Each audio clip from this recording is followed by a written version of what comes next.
Hello, Angela Coté here, and I am excited to bring you Paul Paquette, Country Manager of InXpress, and Chad Bishop, Shipping Consultant and Franchise Owner Operator in Calgary of InXpress. Just for context, a little background, my mission is to help franchisors and franchisees optimize performance and profitability by ensuring that they bring the right franchisees onto the team and ensuring that they have the best support and coaching to hit their goals and become raving fans.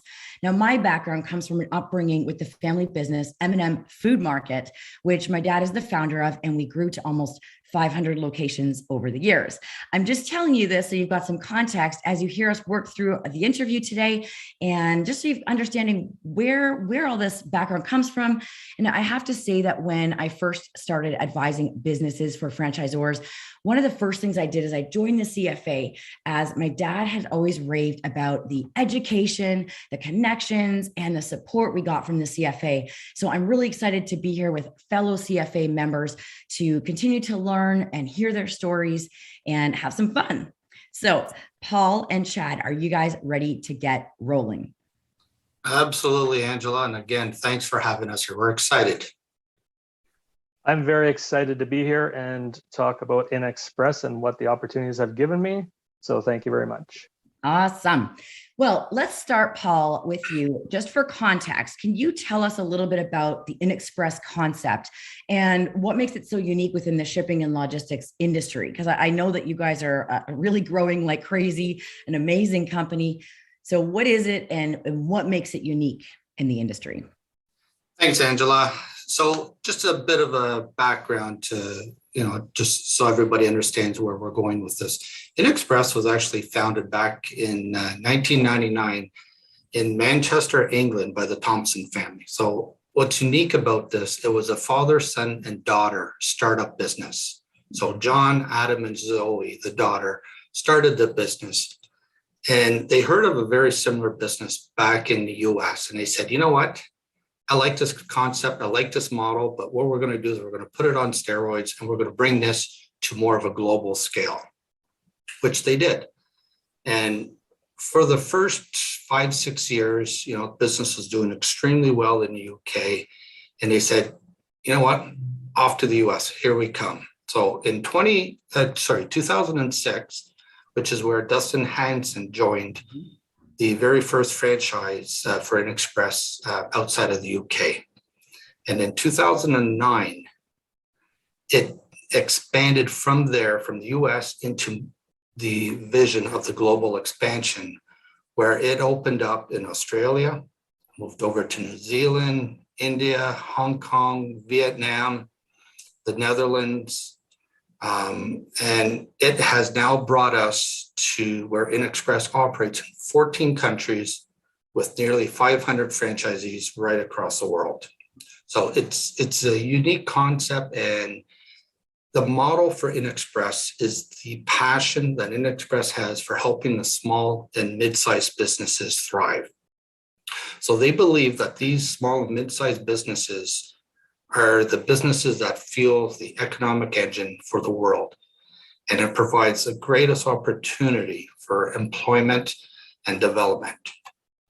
So the mission was for the SMEs, the small, medium-sized enterprises, to become more profitable and expand and provide employment opportunities and create wealth for the SMEs.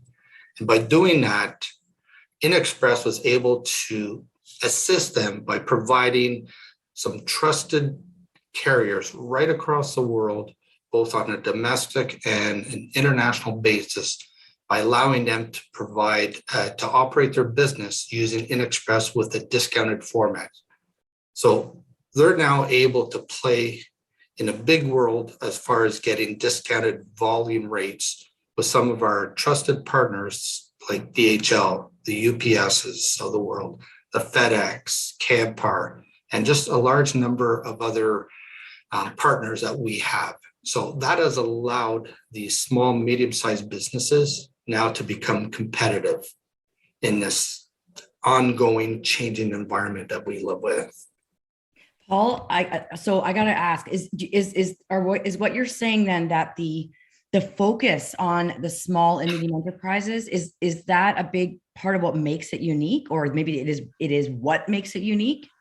It is absolutely what makes us unique. Is we are out helping local, privately owned business owners. We're a company we're a franchise business that is small, medium-sized business owners helping small, medium-sized business owners right over the world. Got it. That is so awesome, just to understand that better. And you touched on Dustin Hanson, the CEO of InXpress Americas. I know him. He's an amazing young CEO who understands culture, leadership. I know actually a number of people on the leadership team in the US. And when I heard that we were going to be interviewing you today, I was really excited, and Chad as well, to learn a little bit more about the culture and the purpose. So we'll get more into that as we go. But maybe, Paul, just before we move into, I want to hear Chad's story as well. But tell us a little bit about your role at InXpress. So what is country manager? So I'm the country manager for Canada, and I work out of our Canadian head office in Burlington with the head office team underneath me.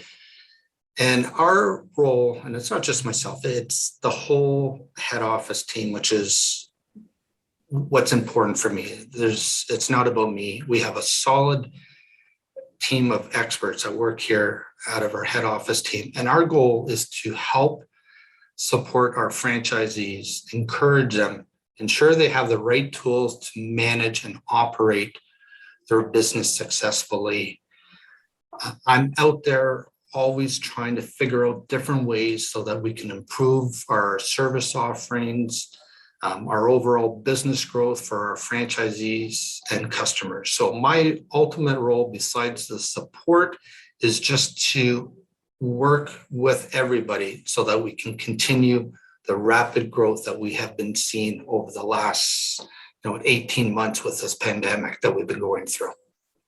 Awesome. Well, I'm going to give you a shout out right now because I know a number of the leadership team. One of them, her name is Christina Chambers, and she's the one of the franchise recruitment people there. And she spoke very highly of you. And I told her that I was interviewing you. So she said, Paul is amazing, a great leader, and somebody that, that really cares about the franchisees. Like she literally said this, I'm not making it up. She said, he really cares. So I'm really excited to get to spend time with you right now. And so speaking of franchisees, though, let's go over to Chad, because I'd love to hear your story. I always love to hear, what was it that led you to choose the brand you're with? And the reason I love hearing it is because our audience, especially here, is a lot of people that are thinking about becoming a franchisee, but they don't know how to do it or how to finally, decide who to partner with. And sometimes it's a little more obvious, like a new mom might become a franchisee of a mom's fitness business. And she was a client and she thought, oh, this is good. And, or people love dogs, so they search out a dog franchise concept. But when it comes to shipping, I don't know if it's because you loved the idea of shipping, Chad. I'm wondering, it might not seem on the surface that there's, that, oh, I love shipping. So why did you choose InXpress? Tell us a little bit about your story. Oh, thanks, Angela. My brother Garrett and we attended the Calgary franchise show, looking to join a partnership and work for ourselves. There are many different franchises in the franchise companies at the show, and we discussed the low overhead InXpress model with no overhead, little staffing requirements, no assets, and no immediate brick and mortar storefront to have.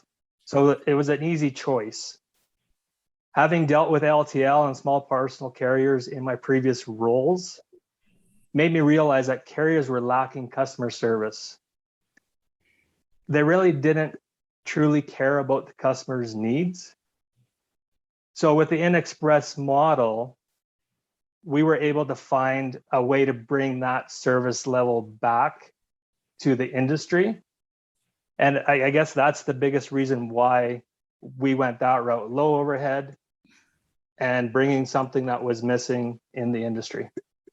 That's awesome. That's a good reminder for me that is often something that draws people going, there's a market opportunity here. I see the market opportunity, but combined with the like the low overhead. You're hitting on a really important point for anybody that's listening, that's thinking, I'm thinking of becoming a friend, or I'd like to own my own business, or I've heard this word franchise, and I'm learning that it doesn't always mean like a quick service restaurant, and that I don't have to have $500,000 to become a small business owner, that I can get into small business, again, I shouldn't say again, but as we always say in franchising, for yourself, but not by yourself. And so when you were having the initial conversations, you're at this trade show and speaking with the InXpress team, was there also a feeling that, like, there's all the analytical, the data that, I like the model, I like there's a market opportunity here. Was there also kind of a feeling like, yeah, this feels right? Or was it more about the numbers and the metrics and the data? No, I think the biggest thing was that right from the person at the franchise show to the initial discovery period with InXpress, you could see the model that was working for many other individuals, and the unity of a company.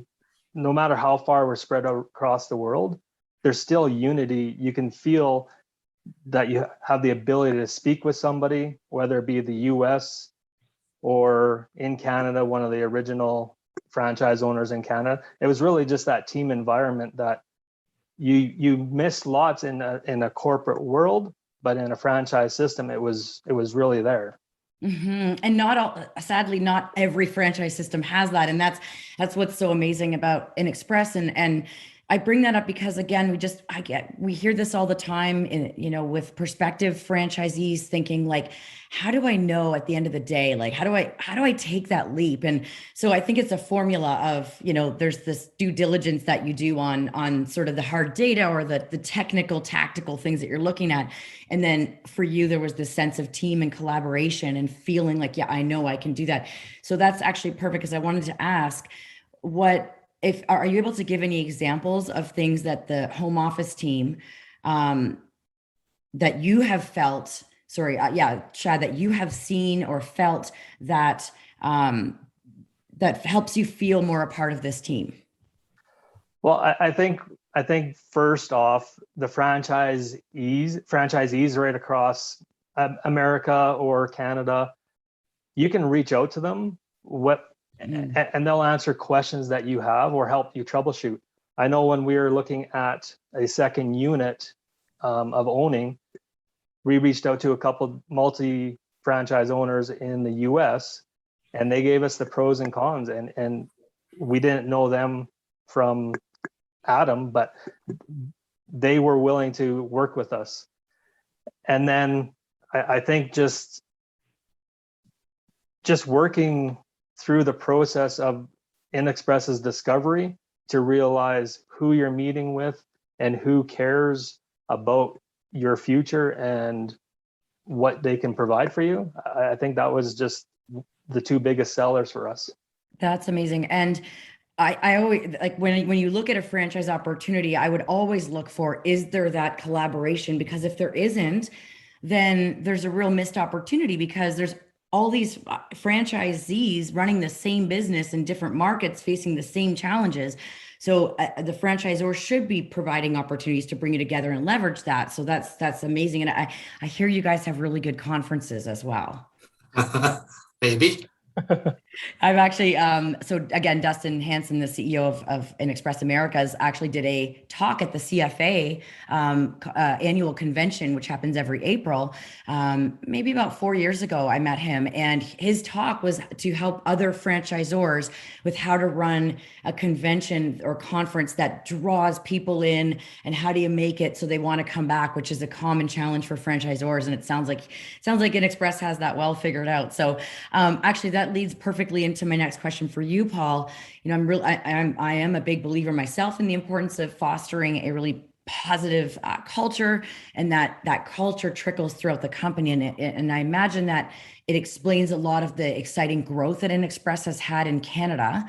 So maybe if you could speak to some of what you do at InXpress to ensure that your customers have a positive and satisfying experience? Because it sounds like it starts in the home office and trickles down to the customer level. So what are some things, that you do to ensure that for the customer?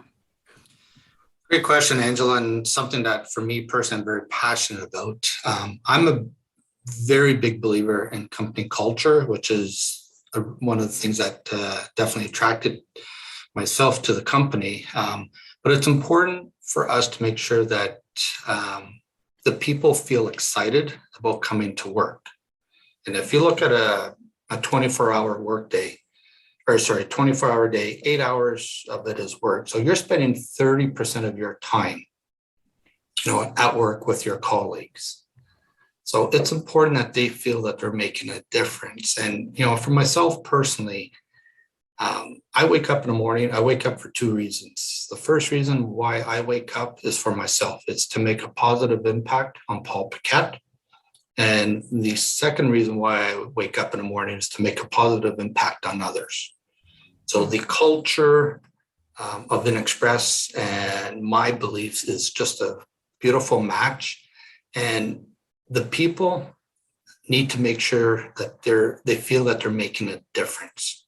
And to do that, we have to be able to trust the people that work for us, our staff, and the trust comes by empowering them to do their job, to learn from it. They're not always going to do things right. They're going to make mistakes, but by empowering them, they feel that they're part of the team and they're making a difference. And the Canadian team here, I can't be more proud of the team that we have at head office and specifically the franchisees. Through this whole global pandemic, they've been nothing but resilience. They've been able to shift their business and, try new things. And most importantly, they've accepted and followed some of the new processes that have been put in place during this pandemic. And because of that, InXpress franchisees and InXpress corporate have been able to sustain some substantial growth during this pandemic. And, we're recording some historic numbers for Canada this year. And by doing that, head office here, we've been able to bring on 5 new franchisees into our system this year. We've been able to double our head count at head office, and we couldn't have done that without our franchisees out there. And they're the ones that are out there, in the trenches, selling themselves, selling our service, selling our value. And the other part of our business where I think a lot of people sometimes forget to talk about is the partners that we have behind us. And we have some of the best partners right across the world as far as our carrier partners, such as the DHLs, the Pure-Laters, UPSs, the Campars, that are allowing us to meet our customers' needs, exceed our customers' needs without missing a beat during this whole thing. So I'm very proud with everything that we have here in Canada. Yeah, and InXpress, I have the fortune of spending time every week with a lot of franchisors in a roundtable that I run. And again, I'm mentioning Christina Chambers. Again, she's on the leadership team, works for Dustin Hanson in the U.S. And throughout when everybody else's businesses were just halted to grinding to a halt, she's like, we're growing.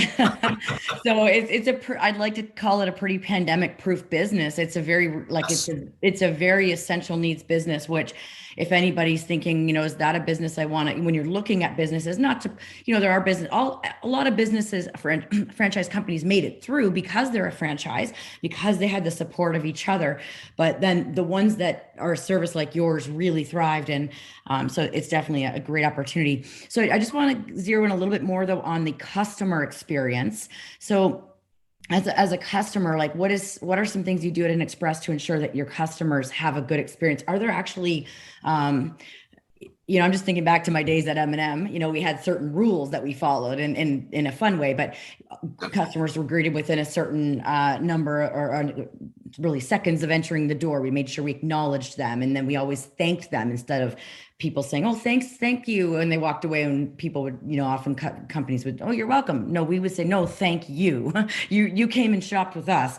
So, is there anything that you can speak to of a specific example of your customers' experience? I think what comes to mind for me is our customers, they're picking up a phone number and they're dialing that phone number and they're getting chat on the other line. They're not getting an automated number. They're not going through push extension 3, then push extension 1. They're dealing with the owner of a company. They're dealing directly with a live person. They can call them any time of the day. And that is huge, especially in the logistics service industry, because nothing's perfect in this world. And especially now with everything going on with shipments coming out of China, you're reading and hearing all over the news right now with the abundance of containers that are left in the ocean. They're talking to someone live, and they're talking to someone that cares because it's their business. And it just keeps coming back to the culture. So it's our people. We have some of the best people in my 30 years in the logistics world that I have seen in this company, and we're proud of them. And at corporate here, we're here to back them. We're supporting them. If they have challenges or issues, they can pick up the phone and call Paul Paquette, or they can pick up the phone and call anybody in our office, and we answer. So we're front and center. And I think that's the biggest thing for us, which is what's making us successful. That's fantastic. Yeah. So it's the franchisees and the people on the team that can access whoever they need, but also your customers can access a real human.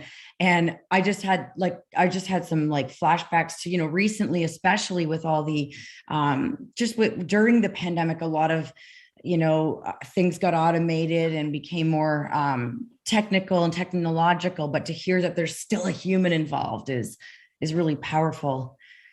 And Chad, I also would like to ask you, when it comes to this collaboration, you said that you can pick up the phone and call other franchise owners. We referenced the conferences earlier. When it comes to things that happen for collaboration and culture, what's something that stands out for you?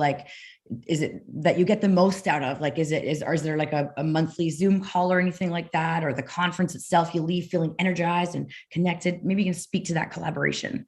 So I think that, as every business owner knows, you have your peaks and valleys in dealing with the business. And by the end of the year, sometimes you can feel really defeated.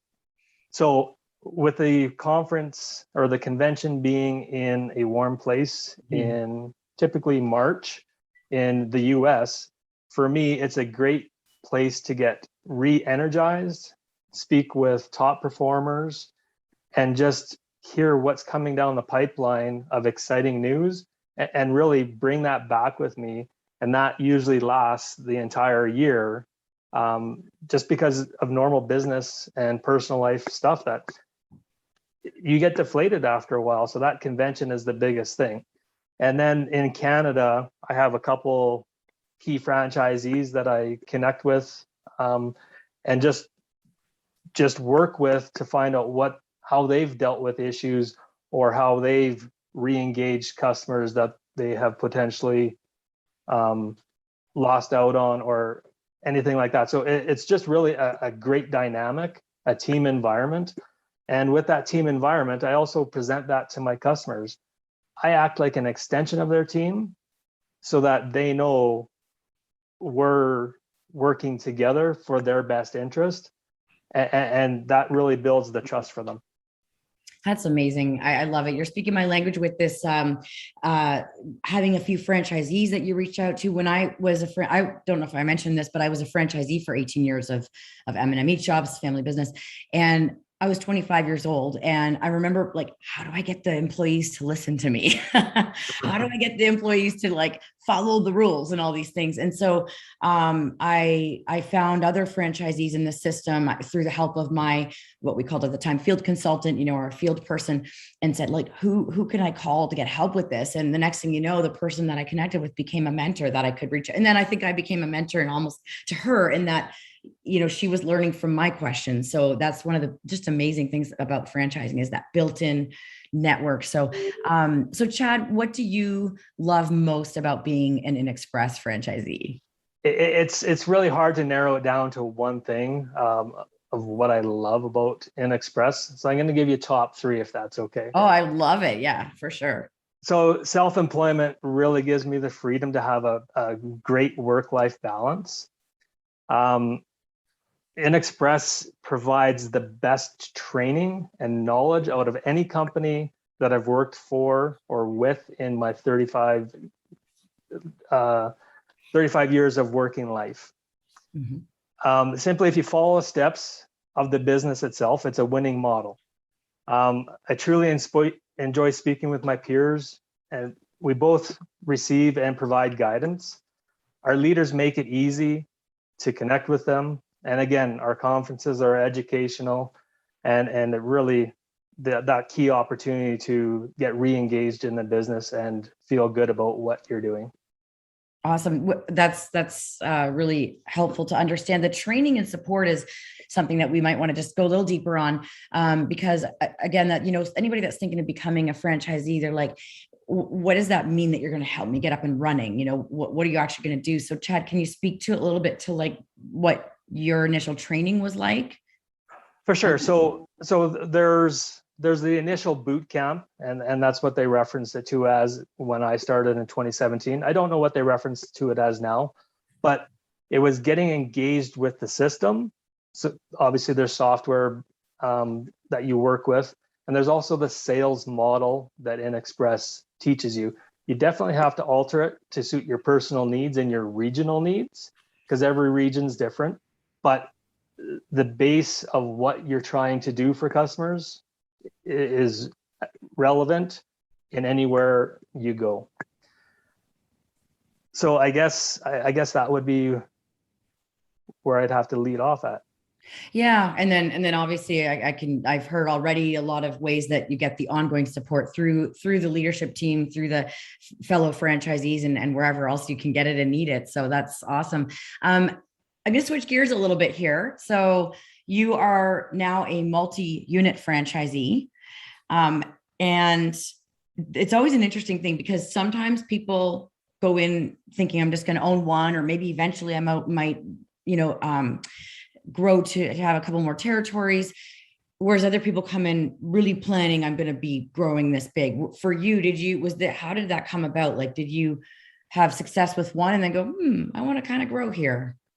So the biggest reason of obtaining a second franchise, it already had a customer base in place, and it was an early way to get cash flow injected into our business. With that being said, it allowed me to grow the brand new franchise and have that cash flow influx to support the business. I was able to reach out to customers that were already shipping, get a feel what they liked and didn't like about shipping with the previous owner of that second unit. And I use that feedback to interact with new customers and figure out how best to meet their needs. I may have underestimated splitting my time between the two franchises, between retaining customers and building the customer base, but in the end, it served us well. That's great. I went through this experience myself, going from one to two, and then actually to a third one. And I think it's important if people, to think about your leadership skills and like there's more to it. You're kind of moving out of the business a little bit, aren't you? Like, have you had to figure out, and I'm sure through support again from your amazing leadership team, but how do I not be so hands-on in the business? Is that something you had to work through? Yeah, for sure. With having the second franchise with the customer base already there, it allows us the cash flow to bring on a customer service person, because as the initial face of the company, I was the cold call person, I was the salesperson, I was the customer service person, and I was dealing with everything related to the business. So that second franchise gave us the influx of cash to help bring on a customer service person that took a lot of the day-to-day things off my plate so that I could simply focus on growing the businesses.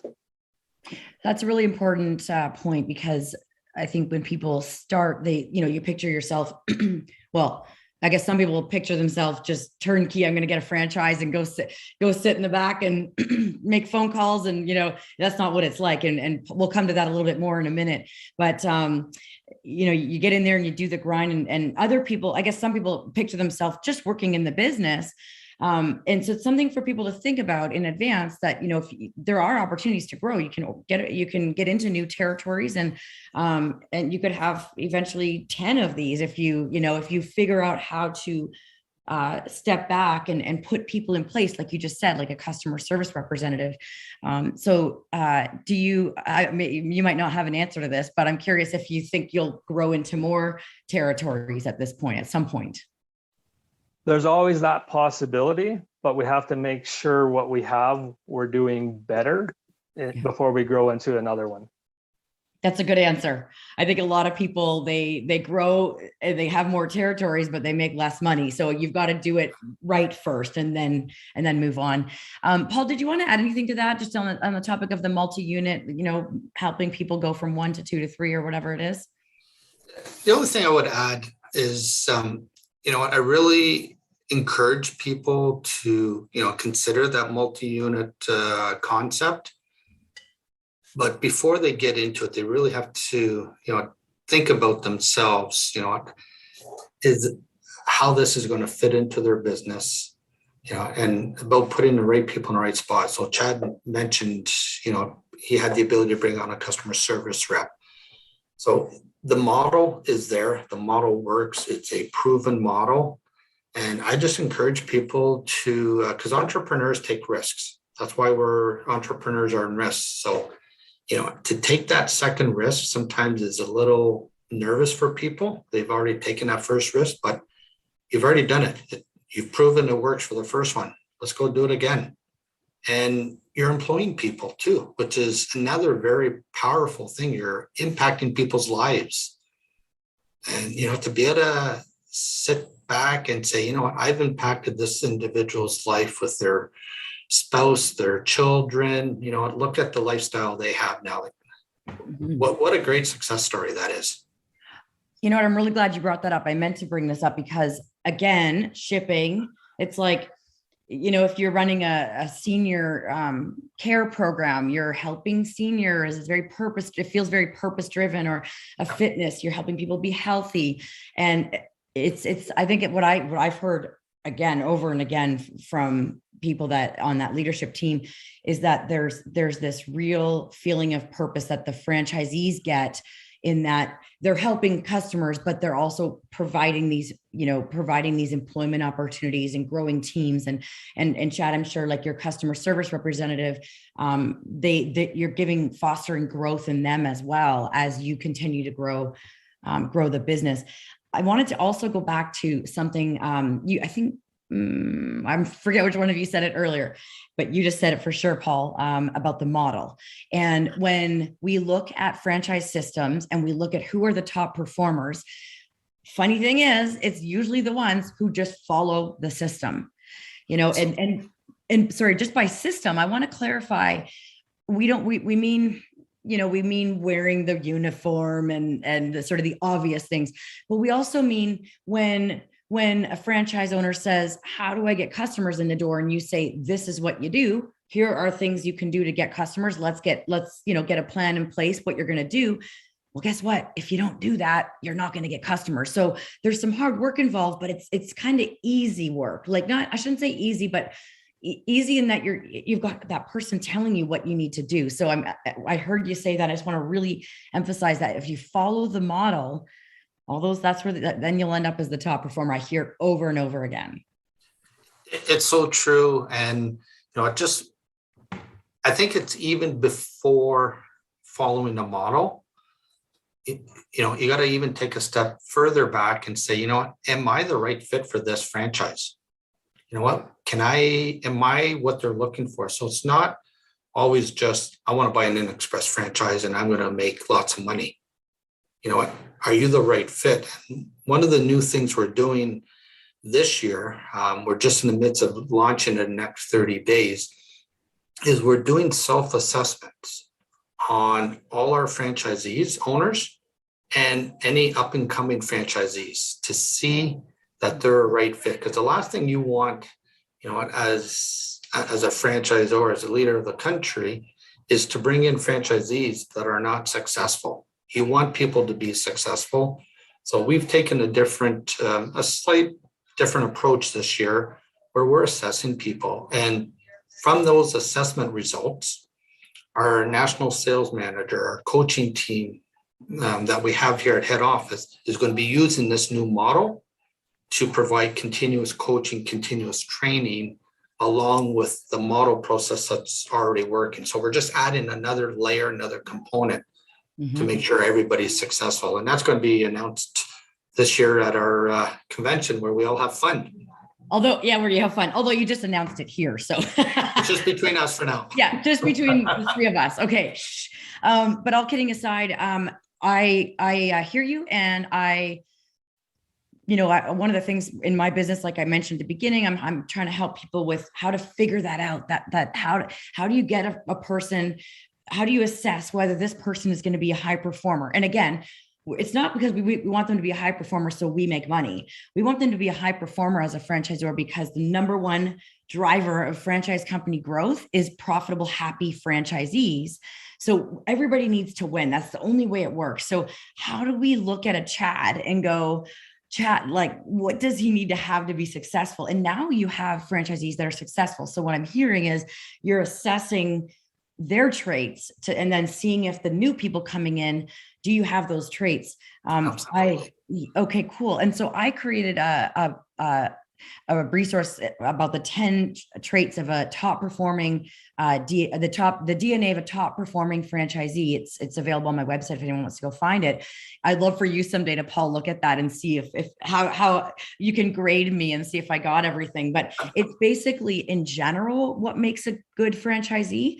It's not necessarily for, sometimes there's going to be brand specific, like maybe in InXpress, I'm just throwing it out there. Maybe having a bit of comfort level with technology might be something, but in a childcare, well, you have to kind of like kids, right? Or if it's something to do with dogs, you kind of have to like dogs. But there is this foundational DNA that makes a good franchisee. Now you guys are taking that to the next level and looking at your own franchisees and saying, what are the traits we see of the top performers so that when we bring people in, they're going to be happy and they're going to be successful. So that segues perfect into this next question that I wanted to ask is, Chad, for you, was there anything that you underestimated about business ownership prior to becoming a franchisee? And I'm gonna plant a seed you can maybe talk about, but you don't have to.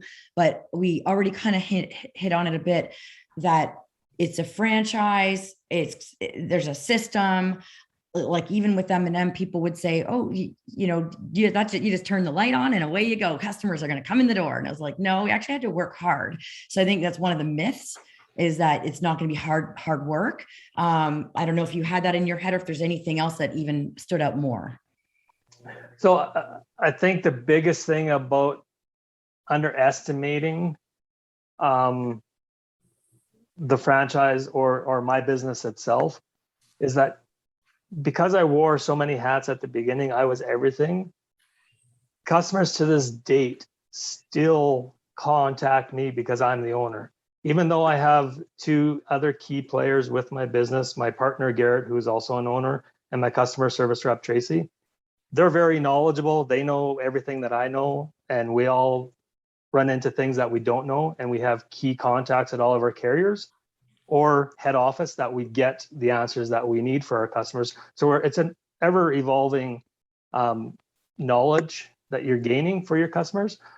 But I didn't realize that customers would be so sticky to speak with Chad. And it's nothing against my colleagues, because they're all great.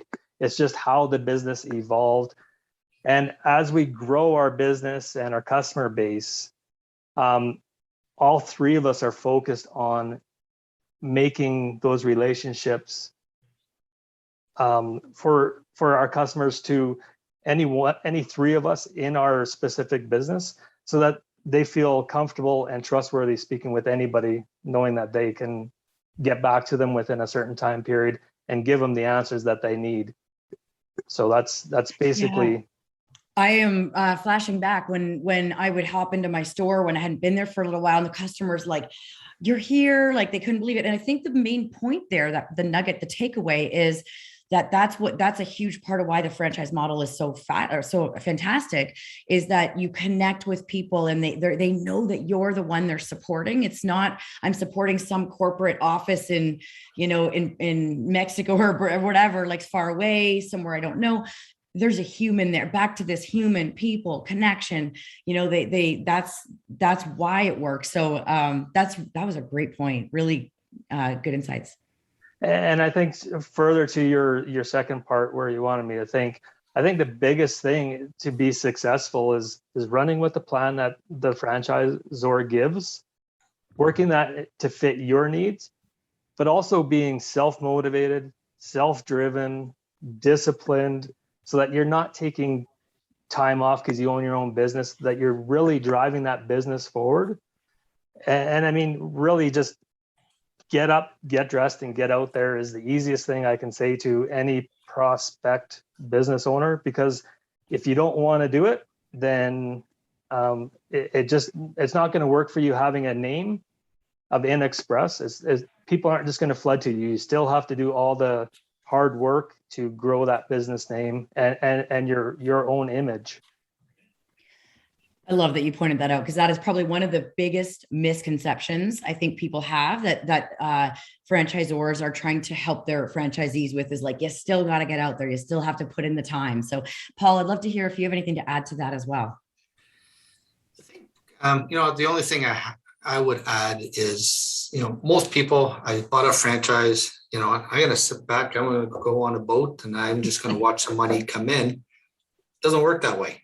It's sweat equity. You got to put in the sweat equity to make this work. And you got to Chad's point, you got to have the drive, the passion, and the willingness. But the neat thing that I like seeing and hearing from everybody, and Chad mentioned, is customers still want to call him. They want to call him directly. That's a trust factor. That's a difference with InXpress that we have with our customers. We have direct relationships, direct rapport with them, that they don't want to talk to anybody else but us. And it says a lot about our Canadian team that we have out there representing themselves and the InXpress brand. And, right. It's something to be proud of, because that's earned. Go ahead. Oh, that's hard. You said. I thought you. Yeah. No, I said that is earned. That respect from customers. Right. Absolutely. Gotcha. Yeah. And so when that customer is sitting there, Chad's customer that knows Chad, and he or she is sitting there thinking, maybe I'll try the competitor. They're popping up in my, Facebook feed or whatever. But no, I want to support Chad, and I want to support his business and his family and his team. So again, this is why franchising is so amazing. Because if it was a corporate model, there wouldn't be a Chad. I mean, there might be someone coming and going, but because he's invested in this, he's there, right? He's there for the long term. So there's another plug for InXpress, because you guys are awesome, and plug for franchising, the franchise model in general. We're going to wrap it up here. Again, I can't resist giving another shout out to the CFA for their amazing work they're doing to help people understand, small business ownership is a lot more accessible than people think. There's amazing brands out there that are lower investment, low overhead, like InXpress, and with great team cultures. And, it takes to sometimes take a little leap of faith, but look at Chad. He's sitting here looking pretty happy to me. Yeah. So thank you so much, Paul and Chad, for being here. And I we'll wrap it up here. Thank you, Angela. Thank you very much.